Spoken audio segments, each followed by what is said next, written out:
Martin Scorsese directs Shutter Island and it stars Leonardo Dicaprio as a man who is investigating a murder, or at least the disappearance of a patient who may have something to do with a murder. Now, the film is centered in Massachusetts in an asylum named Ashcliff and is based on Dennis Lehane's novel of the same name. Mark Ruffalo also stars with Mr. DiCaprio, as does a rounded out all-star cast of performers that includes Ben Kingsley and also Max von Sydow. And all of these characters have their parts to play in this psychological jigsaw puzzle. It's one that will have you guessing. Now, some of you, of course, who've seen and rather read the book won't have to guess at all, perhaps. I'm not one of those who has. And I was profoundly disappointed by Mr. Scorsese's film, and there were many reasons why I was, and to the few moments that I have here, I can just say this much: it is, for all its effort and for all its interest and twists and turns, a film that ultimately leaves you empty, and it's not because of the ending per se, it's just because of the way it gets there. And that's the main problem I had with the film. It doesn't seem to have any kind of straight-ahead passion to it.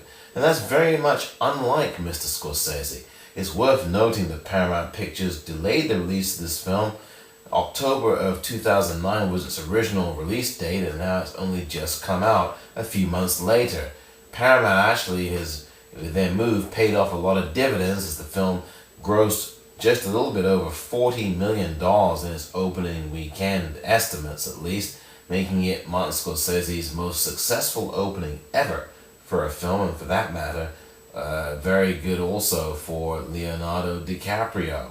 Well, that's interesting enough, but the substance is what counts, and Mr. Scorsese seems, when he directs this film at least, he doesn't have a sure hand on the reins of it. It seems like the tools that he normally brings to films aren't here.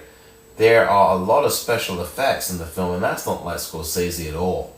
And he does do his best to create a smoky atmosphere where things aren't what they seem.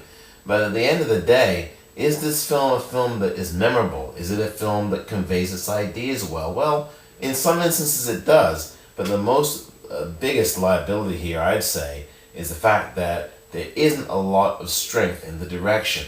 And I think for another story that's definitely kooky here, the story of the music itself, it seems as if it's lost. It seems as if it's not sure of itself. Robbie Robertson supervised the score of this film, and the music is oddly placed. Now, that may be very deliberate, as you'll see perhaps when you watch this film from the beginning to the end, but as you get there, it's not the most satisfying ride of all. Martin Scorsese's Shutter Island. For me, open and shut, not the way I wanted it. I'm Omar Moore for PopcornReel.com. By the way, you can now catch me on the Chicago Sun-Times website. I am one of Roger Ebert's foreign correspondents.